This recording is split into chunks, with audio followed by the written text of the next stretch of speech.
Bonjour, on va étudier aujourd'hui le développement du placenta, non seulement sa morphogénèse embryonnaire, mais aussi son fonctionnement au cours de la grossesse jusqu'à la délivrance à l'issue de l'accouchement. Le placenta est un organe complexe constitué par l'association du chorion fœtal et d'une partie de l'endomètre. Il a bien entendu une fonction essentielle car les échanges fœto-maternels se font quasi exclusivement par son intermédiaire. Nous avons déjà évoqué son développement embryonnaire lors du premier cours. Nous allons aujourd'hui faire un simple rappel uniquement centré sur le placenta. À 6 jours, le zygote est au stade de blastocyste constitué du bouton embryonnaire et d'une couronne trophoblastique. Il s'implante sur l'épithélium endométrial utérin et le trophoblaste commence à sécréter l'hormone chorionique gonadotrophique ou HCG, premier signe biologique de grossesse. À 7 jours de développement embryonnaire, on est au stade pré-lacunaire. Le blastocyste est partiellement inséré dans le stroma de la muqueuse utérine. Le trophoblaste est constitué d'une couche interne, le cytotrophoblaste, et d'une couche externe, le syncytiotrophoblaste, qui est, comme son nom l'indique, un syncytium sans limite cellulaire distincte. Les cellules cytotrophoblastiques prolifèrent puis migrent dans le syncytiotrophoblaste.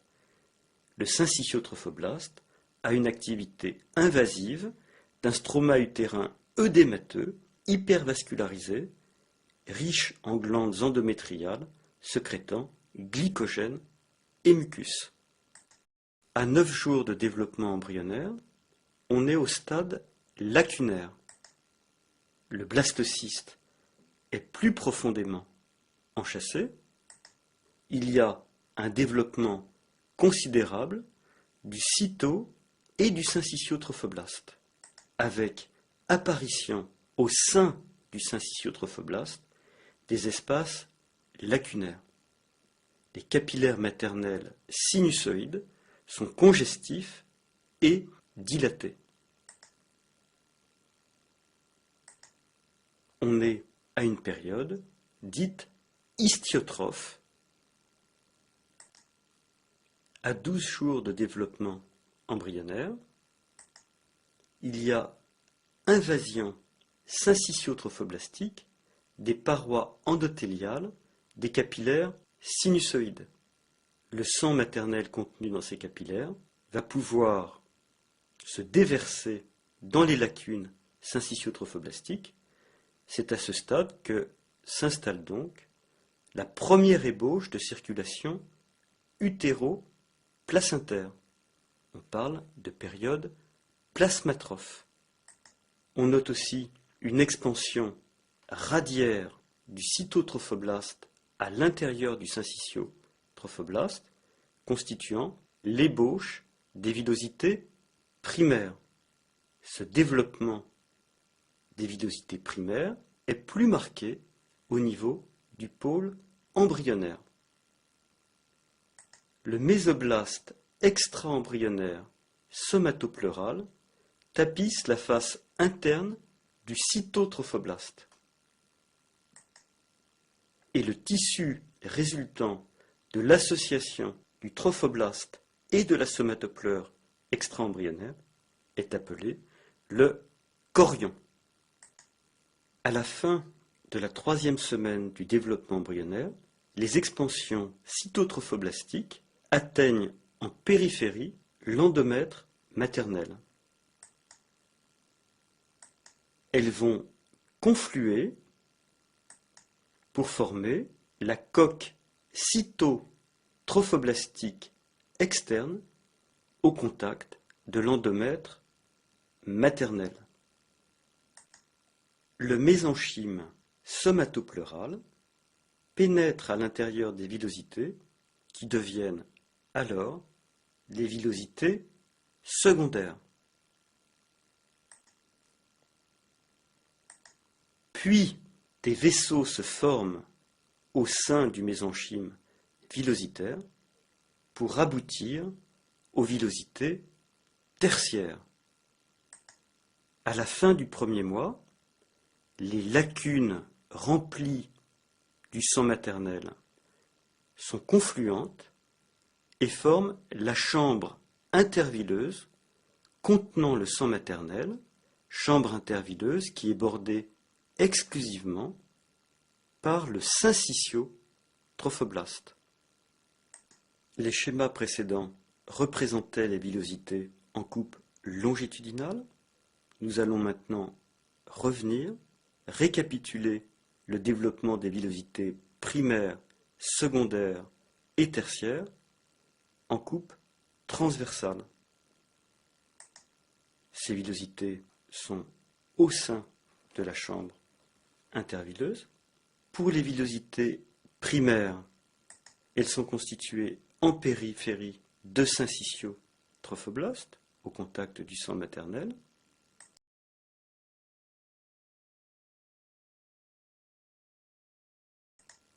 Pour les villosités secondaires, ceci rajoute au sein du cytotrophoblaste le mésenchyme villositaire. Pour les villosités tertiaires, au sein de ce mésenchyme se développent des vaisseaux villositaires. Vous notez bien que le sang maternel et le sang embryonnaire ou fœtal ne sont jamais au contact. Les échanges se font par les différents mécanismes de transport transmembranaire, diffusion, transport actif, etc. Prenons un exemple. L'oxygène du sang maternel contenu dans la chambre intervilleuse, avant de diffuser librement dans le plasma embryonnaire, doit traverser le syncytiotrophoblaste, le cytotrophoblaste avec sa lame basale, le mésenchyme villositaire, l'endothélium vasculaire villositaire, avant d'atteindre le sang embryonnaire ou fœtal. Dans la mesure où les villosités baignent dans le sang maternel contenu dans la chambre intervilleuse, on parle, dans l'espèce humaine, de barrière placentaire de type hémochorial.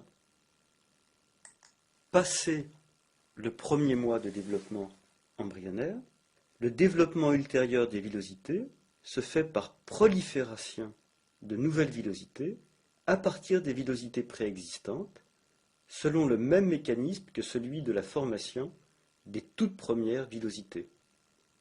Bourgeonnement trophoblastique, invasion mésenchymateuse, puis vascularisation, comme ceci a été représenté à gauche du dessin. Certains bourgeons, toutefois, restent au stade syncytiotrophoblastique et se détachent dans la chambre intervilleuse, comme ceci a été représenté à droite du dessin. Ces bourgeons syncytiotrophoblastiques détachés dans la chambre intervilleuse vont donc passer dans la circulation maternelle et on va donc trouver des cellules d'origine fœtale dans la circulation maternelle au cours de la grossesse. Passé le deuxième mois, les cellules cytotrophoblastiques se raréfient et cessent de constituer un épithélium cytotrophoblastique. On donne souvent le nom de cellules de Langhans aux cellules cytotrophoblastiques isolées situées entre membrane basale trophoblastique et syncytiotrophoblastique. Ces cellules sont toujours capables de proliférer pour générer du syncytiotrophoblaste. Enfin, le mésenchyme villositaire cesse de s'interposer entre capillaires et trophoblastes. Les membranes basales de l'endothélium qui ne sont complètes qu'au troisième trimestre s'accolent à la membrane basale trophoblastique. La distance minimale entre le sang maternel et le sang fœtal est alors établie et est de l'ordre de 3,5 microns pour une distance initiale à la fin du premier mois qui était de 20 microns. C'est à ce niveau de distance minimale entre le sang maternel et fœtal que vont s'effectuer l'essentiel des échanges fœto-maternels. Les villosités nouvelles qui se forment soit restent libres, soit adhèrent au syncytiotrophoblaste attenant à la coque cytotrophoblastique externe pour constituer des villosités crampons. On aboutit à la formation de véritables arbres villositaires. Le développement des villosités est asymétrique.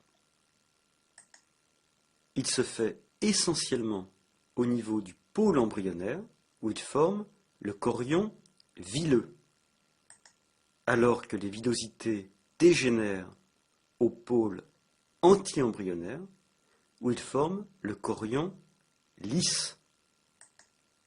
Au niveau du chorion lisse, l'accolement du mésenchyme somatopleural amniotique avec le mésenchyme somatopleural qui borde le cytotrophoblaste, au fur et à mesure que le cellome externe diminue de taille jusqu'à devenir virtuel, forme les membranes placentaires ou membranes amniocoriales. Alors que l'association des villosités du chorion villeux à la muqueuse endométriale qui se transforme au contact forme le placenta proprement dit. Les différentes régions de l'endomètre qui se modifient prennent le nom de caduc, du latin cadere, tomber. On distingue ainsi la caduque pariétale, située en dehors de la zone de nidation. La caduque réfléchie, dite aussi ovaire, ou bien encore ovulaire, qui est au contact du chorion lisse qui recouvre l'œuf, le séparant de la lumière utérine dans laquelle il fait saillie. Progressivement, les deux caducs s'accolent et fusionnent à l'exception de la zone du col utérin.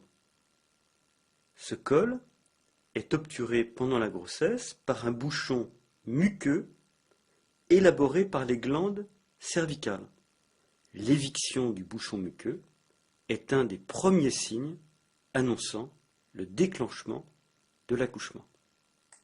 Enfin, la caduque basilaire, située entre le chorion villeux et le myomètre, elle est formée d'une couche compacte au contact du chorion et d'une couche spongieuse qui contient les glandes de l'endomètre et les artères spiralées.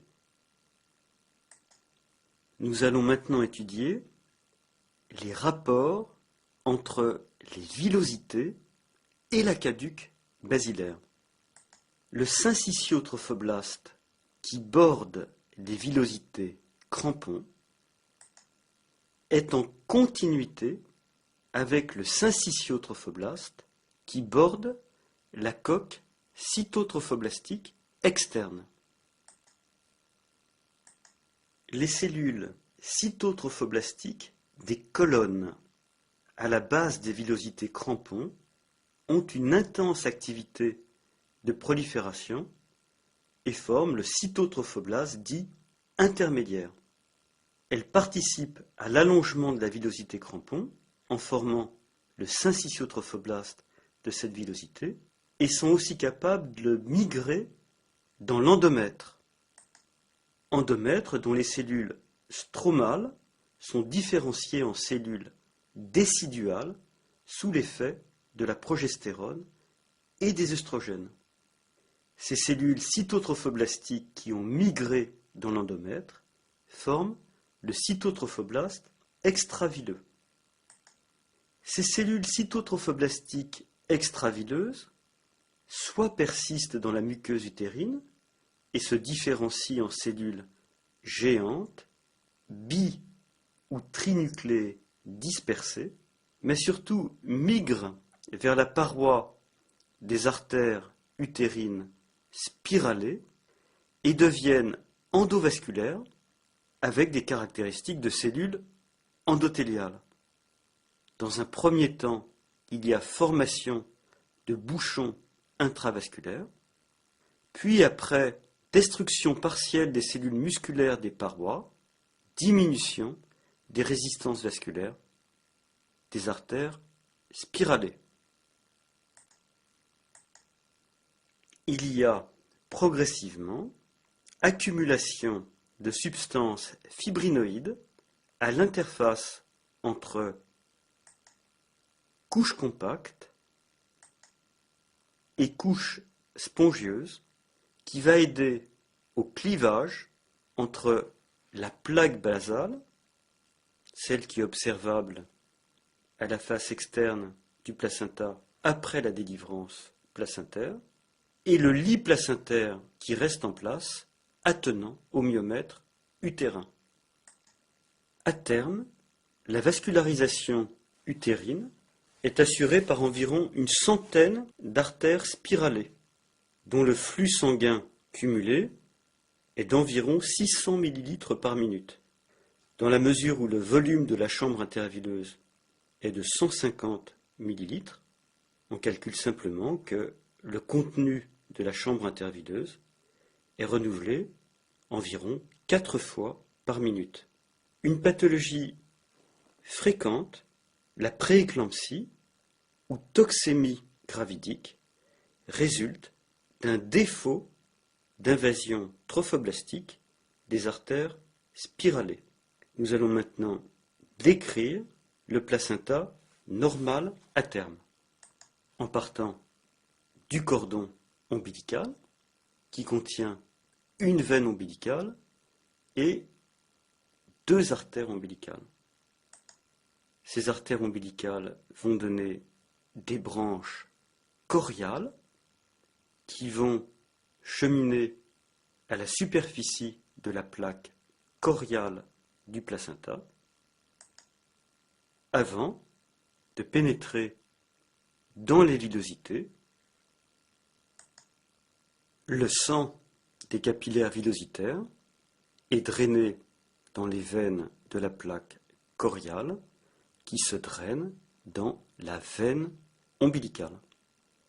On va décrire ensuite la chambre intervileuse, la plaque basale, celle qui est visible à l'extérieur du placenta après la délivrance, qui a un aspect formé de nombreux cotylédons du fait de l'existence de septa intercotylédonaires incomplets.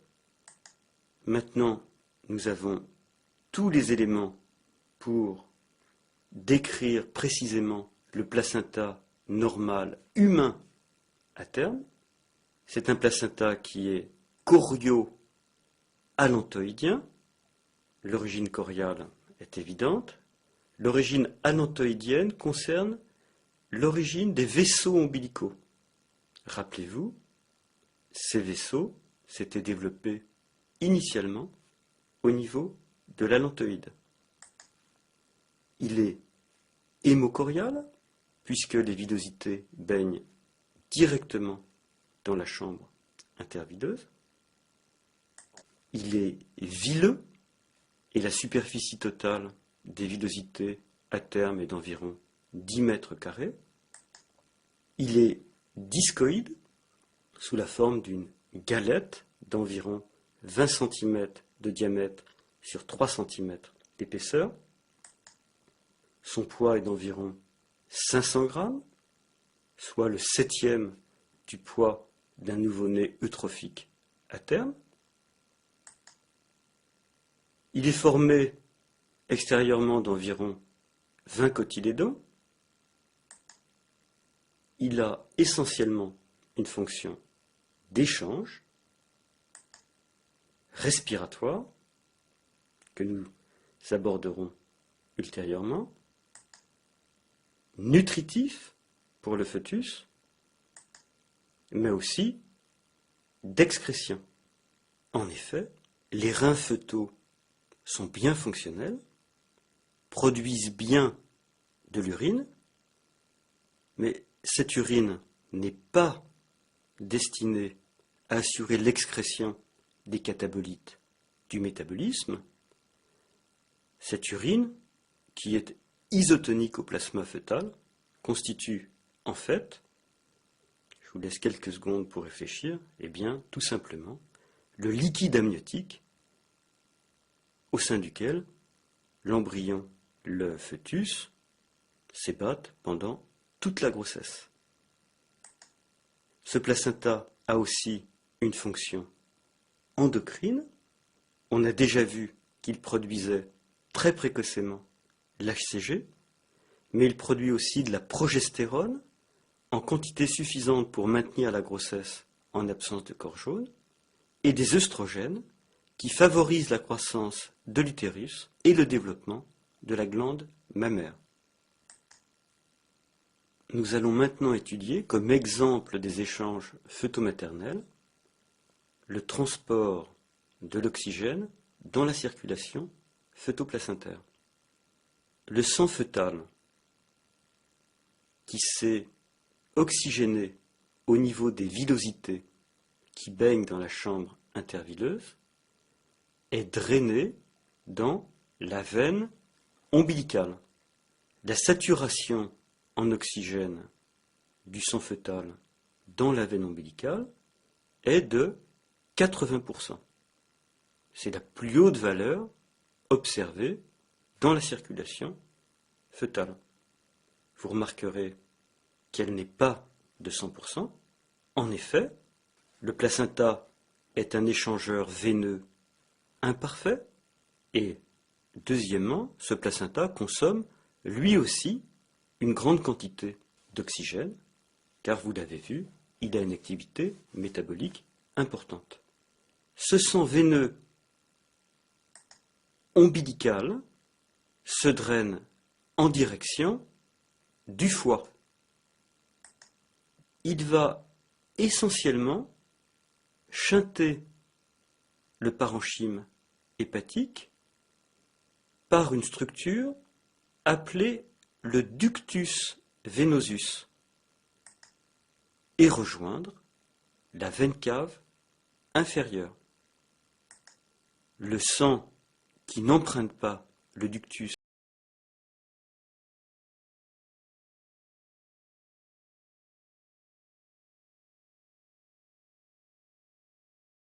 du parenchyme hépatique va être drainé par les veines sus-hépatiques et se retrouver, lui aussi, dans la veine cave inférieure. En amont de l'abouchement du ductus venosus, la saturation en oxygène du sang de la veine cave inférieure est très faible, de l'ordre de 25%. En aval, après que la veine cave inférieure ait reçu le sang oxygéné de la veine ombilicale par l'intermédiaire du ductus venosus, la saturation est à un niveau élevé de 65%. Ce sang oxygéné de la veine cave inférieure se draine dans l'oreillette droite. Il a un chemin préférentiel à travers le foramen ovale pour rejoindre l'oreillette gauche. Le sang de l'oreillette gauche se draine dans le ventricule gauche et se draine, bien entendu, dans l'aorte ascendante.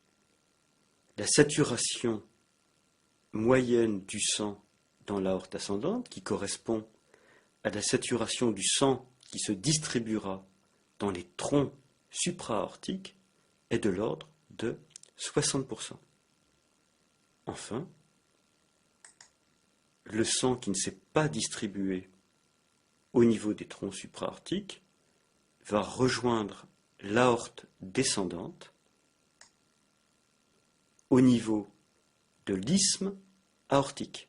L'isthme aortique étant défini comme la région située entre le départ de la dernière artère des troncs supra-aortiques et l'abouchement du ductus arteriosus ou canal artériel.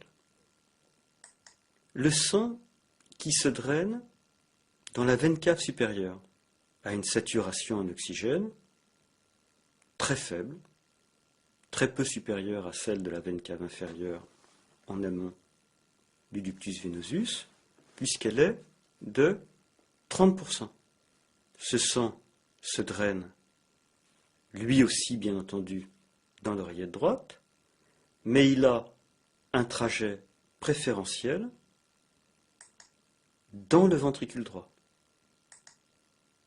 Du ventricule droit, il se draine dans le tronc de l'artère pulmonaire,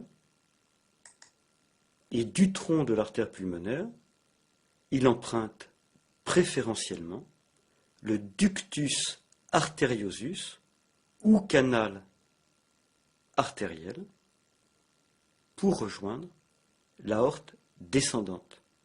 La saturation moyenne dans l'aorte descendante est donc un mélange du sang qui provient de l'aorte ascendante et de l'isthme aortique et du tronc de l'artère pulmonaire et du ductus arteriosus.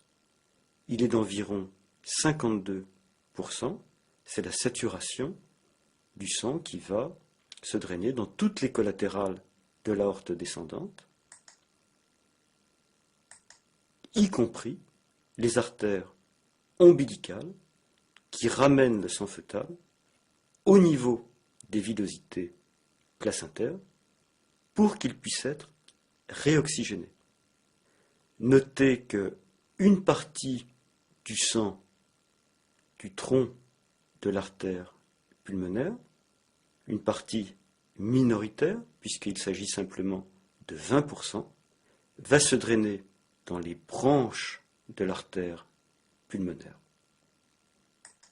Nous allons étudier maintenant le développement des annexes dans les grossesses gémellaires.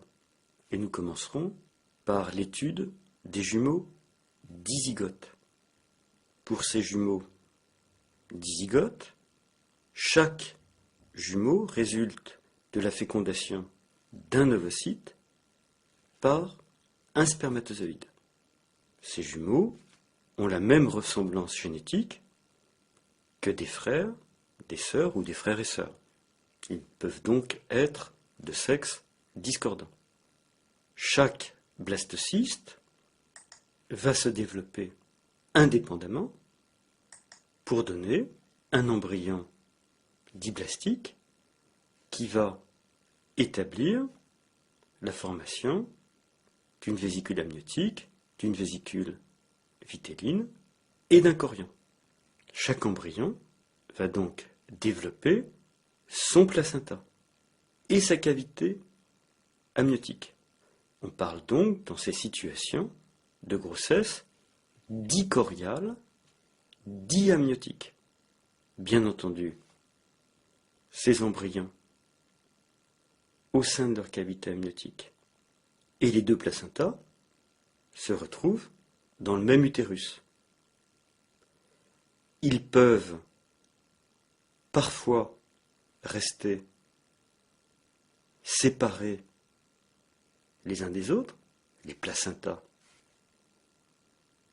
bien entendu, en particulier, mais parfois aussi, pour des raisons d'encombrement, les placentas peuvent s'accoler en restant toutefois distincts.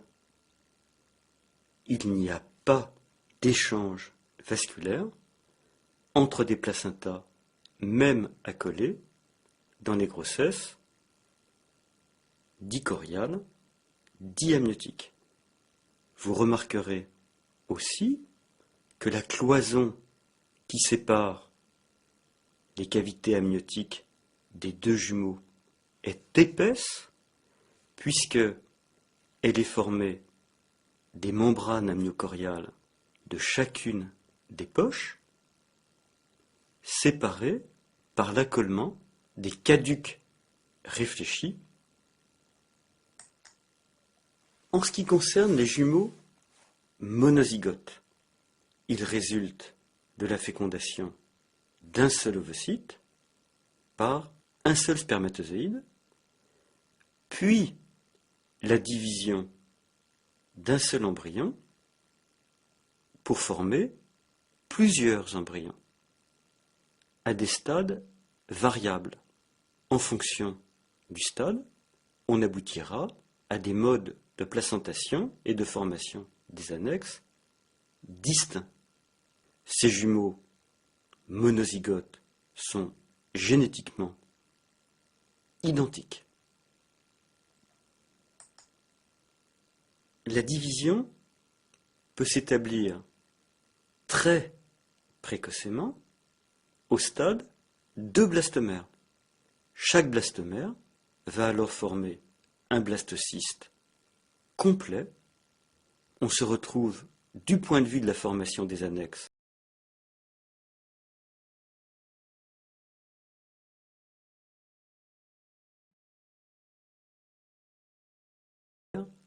dicorial, diamniotique. La division peut se faire plus tardivement, au niveau du bouton embryonnaire. Il va donc y avoir un seul trophoblaste, deux boutons embryonnaires.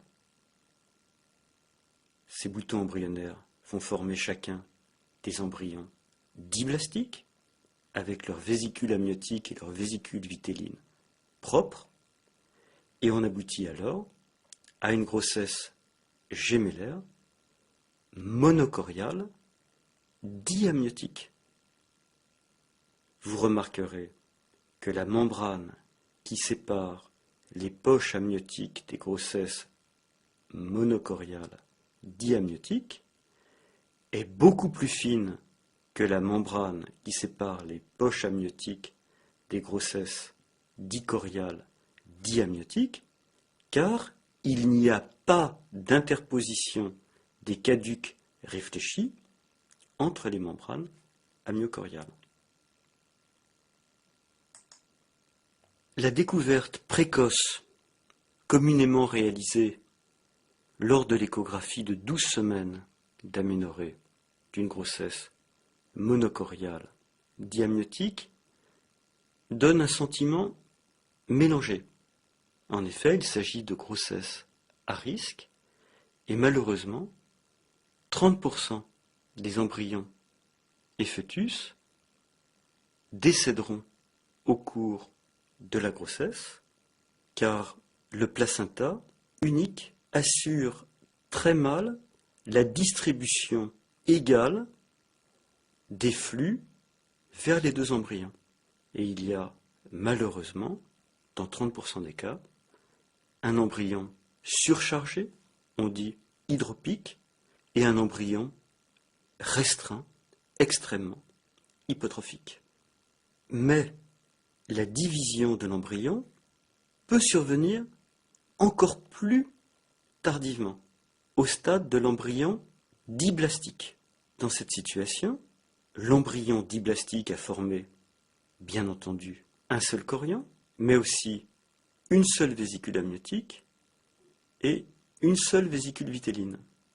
Et il y a alors formation de deux lignes primitives, deux gastrulations aboutissant à la formation de deux embryons qui vont se séparer ultérieurement.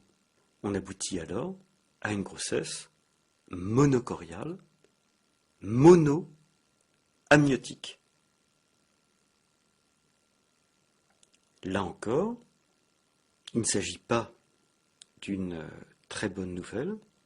En effet, malheureusement, dans 50% des cas, ces embryons, ces fœtus, vont mourir au cours de la grossesse. Là, la raison est différente de celle qui était observée dans les grossesses monocoriales diamniotiques. Ces fœtus peuvent se mouvoir à l'intérieur de la cavité amniotique. Il n'y a pas de membrane qui les sépare. Et ils peuvent être amenés à constituer des nœuds au niveau de le cordon ombilicaux. Et malheureusement, quand ces nœuds se serrent, on aboutit à une interruption du flux entre le placenta et l'embryon. Enfin, sachez que parfois, la séparation des embryons tardive à l'issue de la gastrulation ne se fait pas de façon satisfaisante et on aboutit alors à ce qu'on appelle des embryons conjoints. Je vous remercie pour votre attention.